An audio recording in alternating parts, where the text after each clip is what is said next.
Dear student, आज matrix को पढ़ते हैं कि मैट्रिक्स क्या होता है। देखिए, क्लास 12 से ये मैंने टॉपिक लिया है मैट्रिक्स आव्यूह। आव्यूह को देखेंगे कि आव्यूह कैसे बनाए जाते हैं, आव्यूह का ऑर्डर क्या होता है, ये सब आज हम देखेंगे।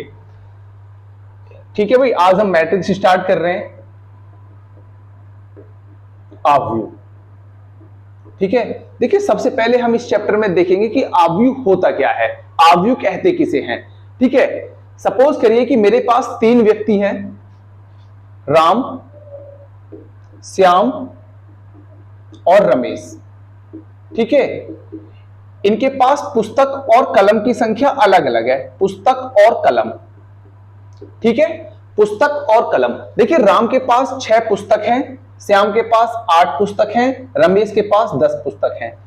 और कलम की संख्या राम के पास 4 है, श्याम के पास 6 है और रमेश के पास 8 है।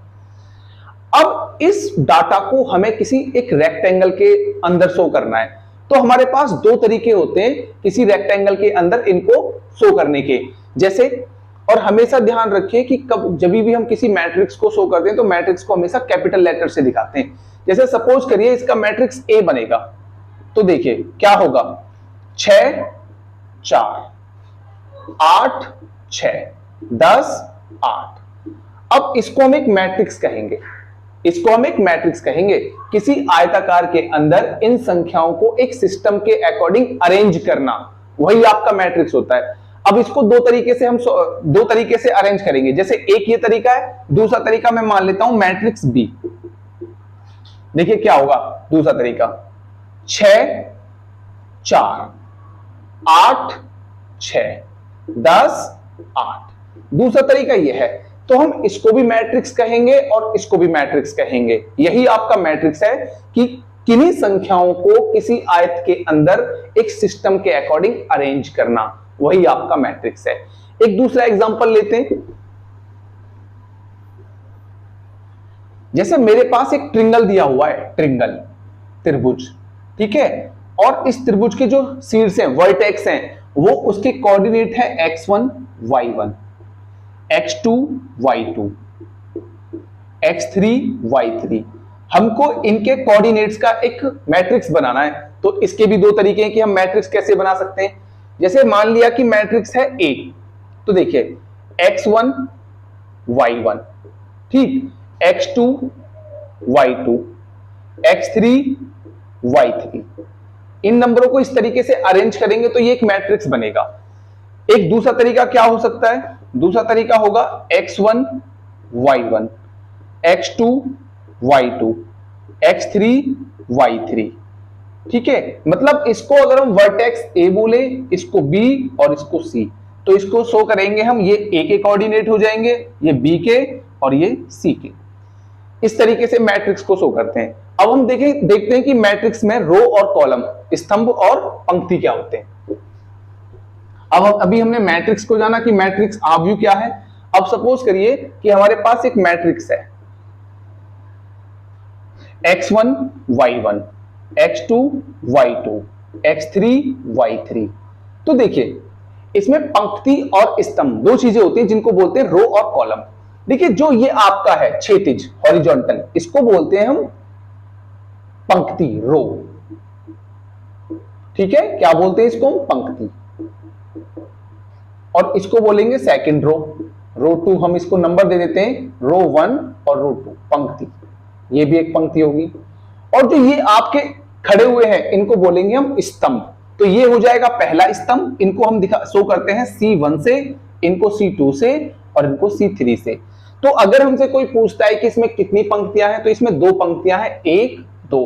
कितने स्तंभ हैं, 1 2 3, इसमें 3 स्तंभ हैं। अब हम इसी टॉपिक को थोड़ा सा आगे बढ़ाएं तो सबसे पहले देखते हैं कि किसी आव्यूह की कोटि, किसी आव्यूह की कोटि। देखिए यहां से ये इंपोर्टेंट पॉइंट है, आव्यूह की कोटि। आव्यूह की कोटि क्या होती है, इसको बोलते हैं order of matrix. Order of matrix, किसी आव्यूह की कोटि क्या होती है। देखिए सपोज करिए मेरे पास एक आव्यूह है 2 3 4 5। अब मैं कुछ भी ले सकता हूं, मेरे पास एक आव्यूह है, ए बराबर दे रखा है 2 3 4 5, मुझे पता है कि इसमें कितनी पंक्तियां हैं, R1 R2। अब मैं पंक्ति को R से शो कर रहा हूं रो, और कॉलम को C1 और C2। ठीक है, तो देखिए कोटि क्या होती है, कोटि बराबर होता है पंक्तियों की संख्या गुणा स्तंभों की संख्या। अब इसको मैं इस तरीके से भी डिफाइन कर सकता हूं कि यदि किसी आव्यूह में पंक्तियों की संख्या m है और स्तंभों की संख्या n है, तो उसकी कोटि होती है m गुणा n। ठीक है, जैसे अगर मुझसे इसी क्वेश्चन को पूछे कि भाई इसकी कोटि क्या होगी, तो देखिए क्या होगा, कितनी पंक्तियां हैं, 2, स्तंभ कितने हैं, 2, तो हम ये कहेंगे कि ये 2 गुणा 2 कोटि का एक आव्यूह है। कोटि समझ में आई, कोटि का मतलब होता है पंक्ति गुणा स्तंभ, लेकिन हम इसको 2 गुणा 2 बराबर 4 नहीं लिखेंगे, क्योंकि कोटि का मतलब ये होता है कि कोटि हमें ये बताती है कि उसके अंदर कितनी पंक्तियां हैं और कितने स्तंभ है। ठीक है, जैसे एक दूसरा एग्जांपल, एक मैट्रिक्स है A बराबर 2 5 6 7 8 9 6 2 5। इसकी कोटि क्या होगी, तो देखिए इसकी कोटि क्या होगी, कोटि बराबर होगा, इसमें कितनी पंक्तियां हैं, 3, कितने स्तंभ है, 1 2 3 3। तो हम ये कहेंगे कि ये 3 गुणा 3 कोटि का एक आव्यूह है। कोटि कितनी होगी, 3 गुणा 3। ठीक है, एक और एग्जांपल देखिए, 2 3 5 7 8 9, ये एक मैट्रिक्स है, इसकी कोटि क्या होगी, तो कोटि बराबर होगी, भाई इसमें कितनी पंक्तियां हैं, 2, कितने स्तंभ हैं, 1 2 3 3, तो इसकी कोटि होगी 2 गुणा 3। ठीक है, कोटि आपको बहुत अच्छे से समझ में आई होगी कि किसी भी आव्यूह की कोटि कैसे निकालते हैं।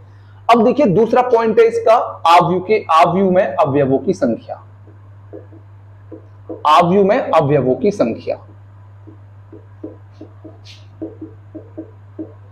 आव्यूह में अवयवों की संख्या।